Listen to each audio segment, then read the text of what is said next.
Coming to you from the Deep South, this is the Blue Collar Leadership Podcast. High impact leadership is not reserved for leaders, and it has nothing to do with your position, title, or rank. However, it does have everything to do with your character.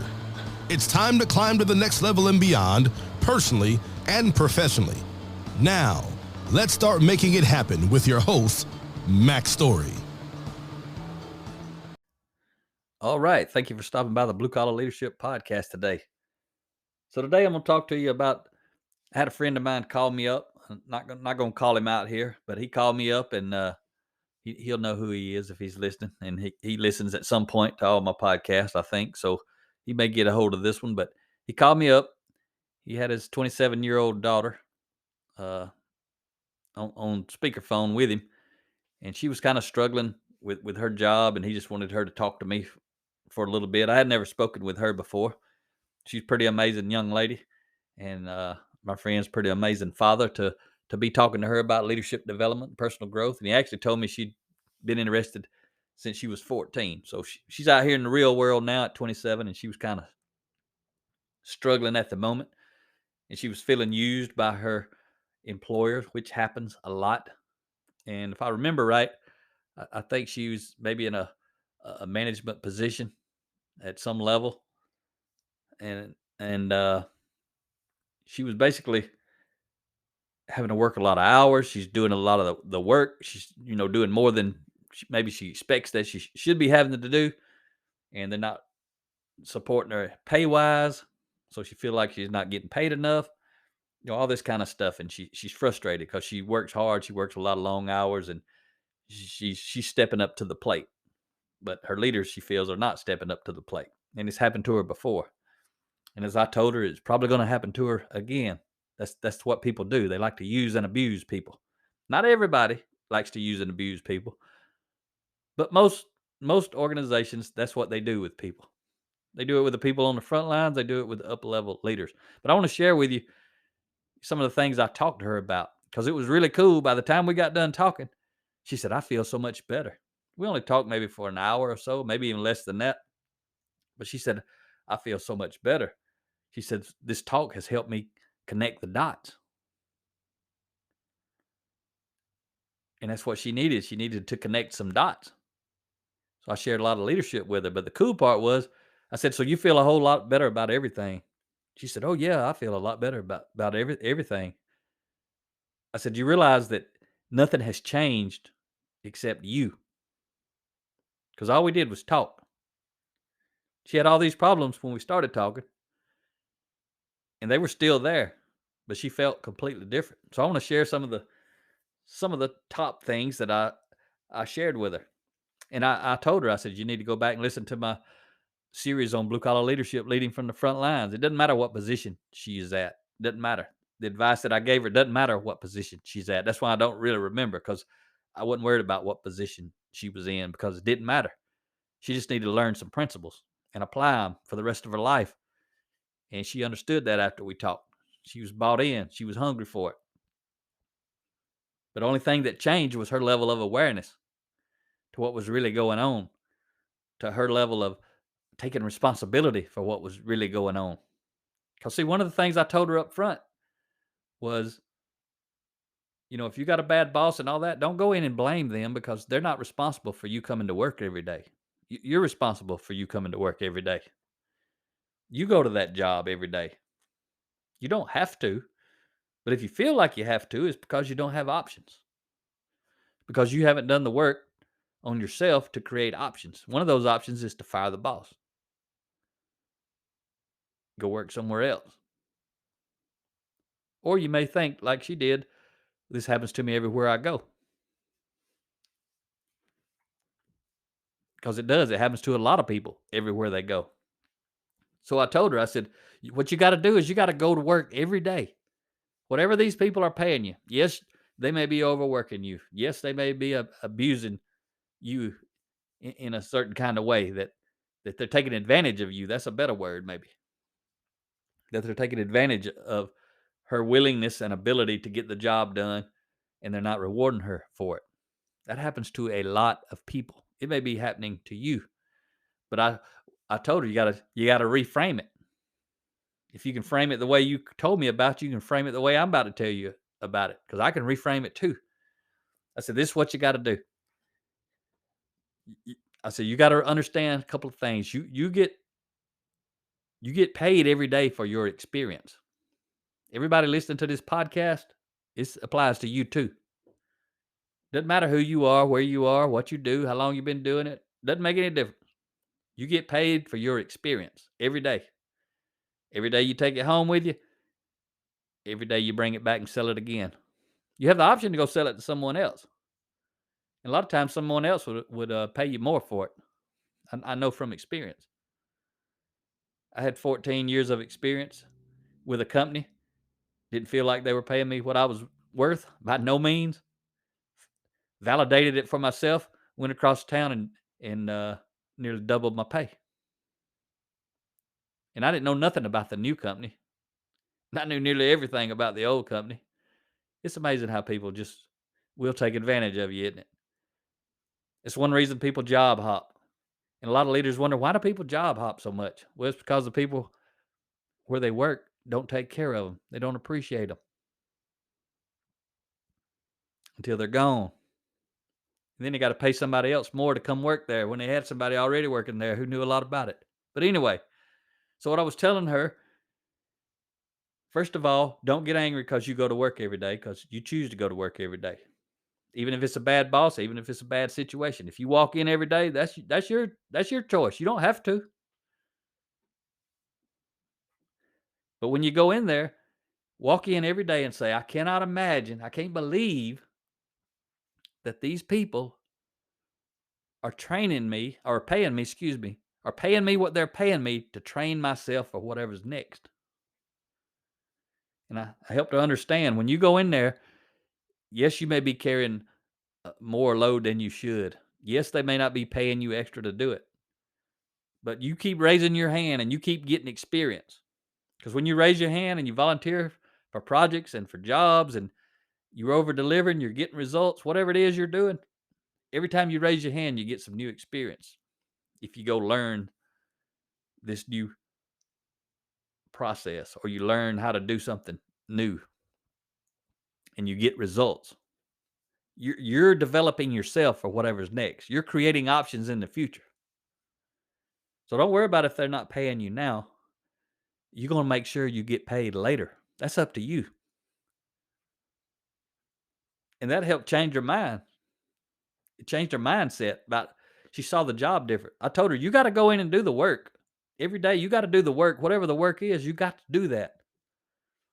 But I said, as you start reading and growing and you're starting to apply what you're learning in leadership development, personal growth books, you're going to expand your mind. You're going to get amazing results. You're going to help grow and develop people on your team. That's going to make you more valuable. Doesn't make you more valuable for this employer. You got to understand, this is not the only employer. There's lots of other employers out there. You can take your experience and sell it to them. And then you can go there and raise your hand and get some more experience. And you can raise your hand again and get some more experience. And if they don't value you, you can go sell your experience to someone else. That's the way it works. So I'm talking to you as an individual worker. Doesn't mean you're a frontline worker. You may be a boss. You may be a VP. It doesn't matter what level you're at. You go in and you walk in and you say, I can't believe they're paying me to train myself for whatever's next.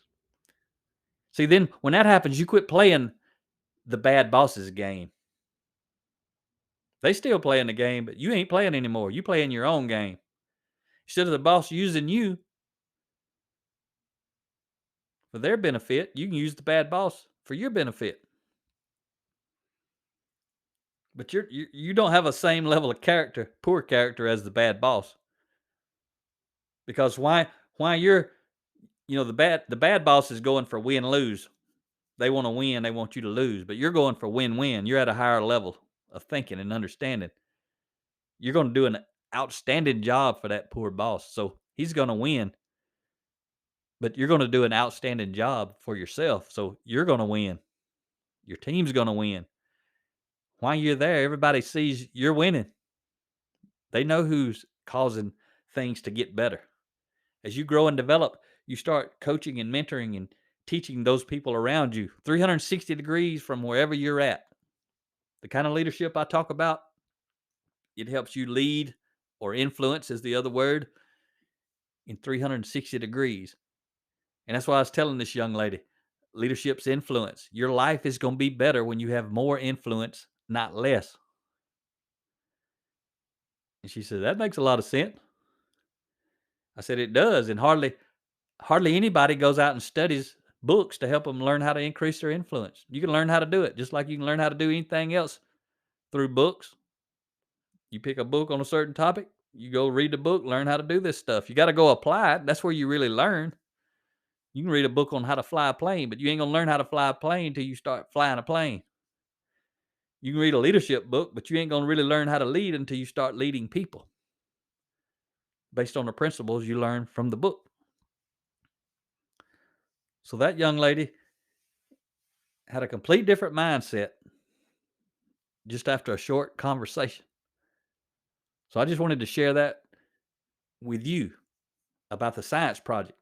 That's how you have to see it. Every job you're working on is a science project. You can't believe they're paying you to train and develop yourself for what's next. And it doesn't mean you fire the boss and leave the company. You may fire the boss and go to a different department.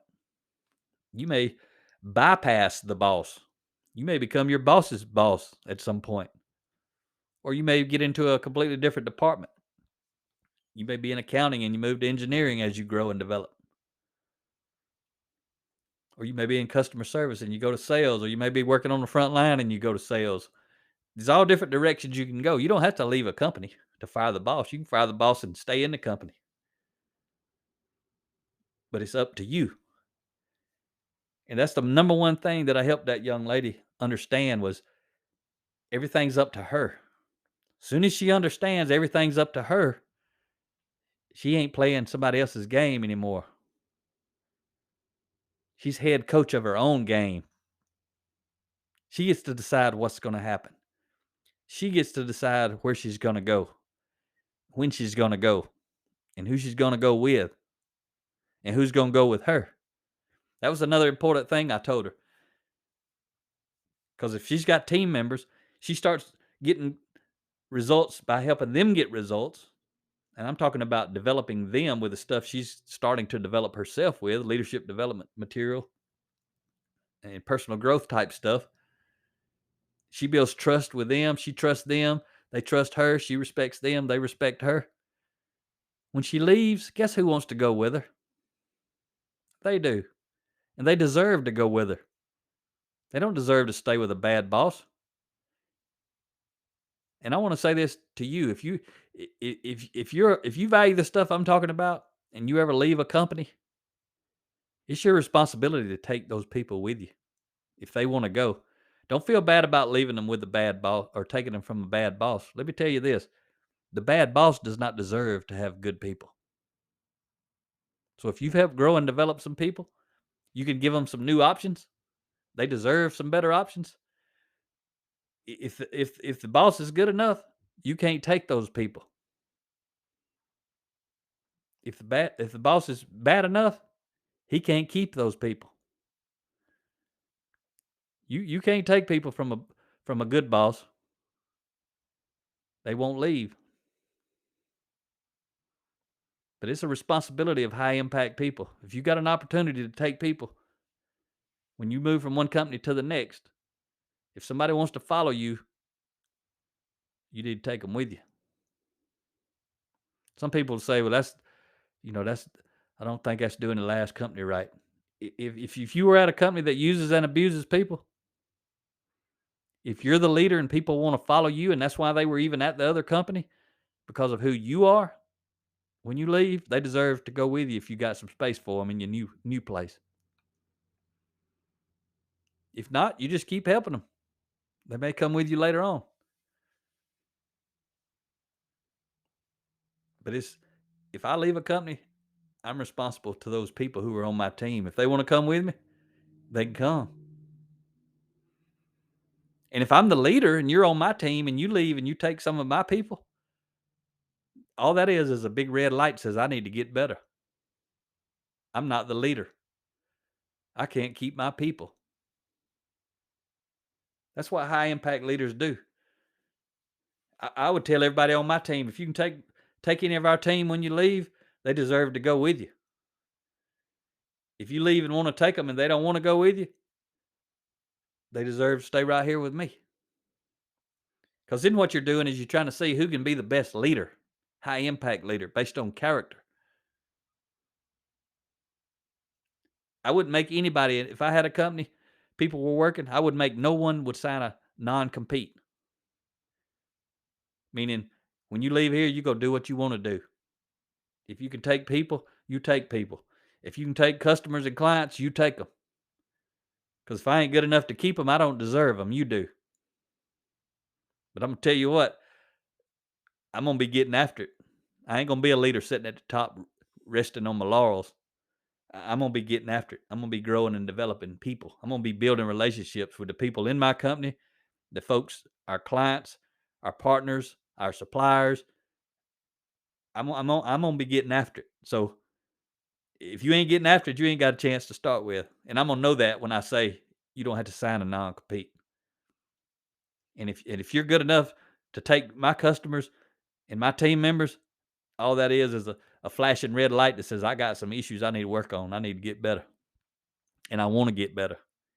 But I'm going to tell you up front, I don't think you'd be able to take them. That's what I'd be telling the folks who come on my team. I got to earn them. You got to earn them. That's high impact leadership. That's abundance mindset. Abundance says there's plenty to go around. There's enough for everybody. The pie gets bigger. There's not just so many pieces of pie and then it's gone. It gets bigger. We can all win. You create an atmosphere like that, people don't want to leave. Good people want to stay. The ones who leave, most of the time they need to leave. But I just wanted to share that with you today. It was on my mind from talking to my friend and his daughter. It was really cool. She's hungry. She was taking notes. I was saying something. My friend said, "Oh, she's taking notes, Mac." And then as soon as I knew she was taking notes, I started giving her some more specific things to focus on. And I'm gonna tell you, you need to if you feel used and abused in your workplace, you need to read my book, Blue Collar Leadership: Leading from the Front Lines. How to Lead Yourself Well. You need to read Blue Collar Leadership and Teamwork: 30 Traits of High Impact Team Players. One thing I told her was, whatever you do, if you don't like the boss, don't go in and try to make the boss look bad. Because guess who looks worse? You. I'm gonna tell you what, I ain't gonna look worse so I can make my boss look bad. That doesn't even make sense. You try to make the boss look bad, you're gonna look worse. I'm gonna go in, I'm gonna do a good job. I'm gonna make the boss look good, because when I make the boss look good, I look better. See how that works? And if I don't like the boss, I'm gonna find me another boss. I'm gonna fire that boss. But while I'm on the boss's team, I'm gonna tear it up. I'm running my own show. I'm the coach of my own team. I'm playing my own game. That's what you need to be doing. And if you're afraid of change, a lot of people, they won't fire the boss because they're afraid of change.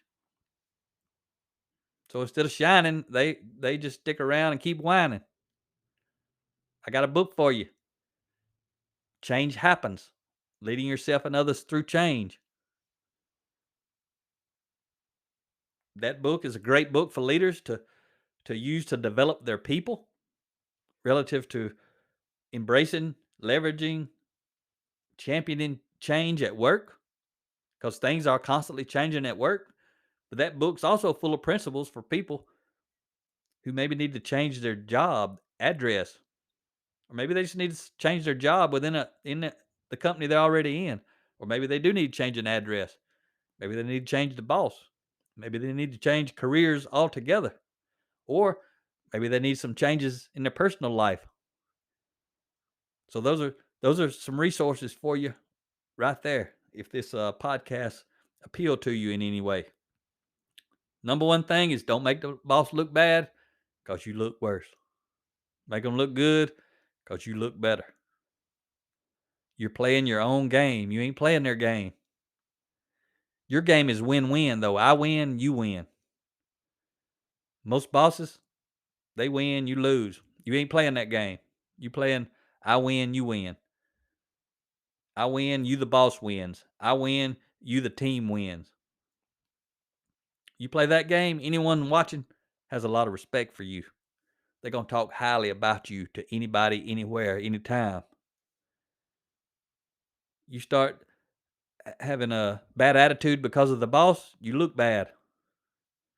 You lower your production because of the boss, you look bad. You let quality slip because it's one way to get back at the boss, you look bad. You don't do what you need to do safety-wise because you know it can make the boss look bad if you're not following the rules. Well, you could get hurt or somebody on your team could get hurt. Plus, you look bad. See how this works? Forget about the boss. Play your own game. Create your own options. Live your own life. Talk to you next time.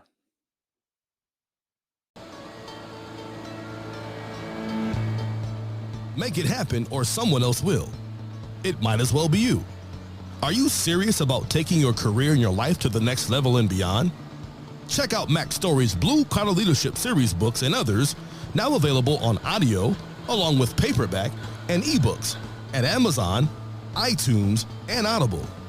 Please visit bluecollarleadership.com to learn about Mac's books, programs, special offers, certifications, and more.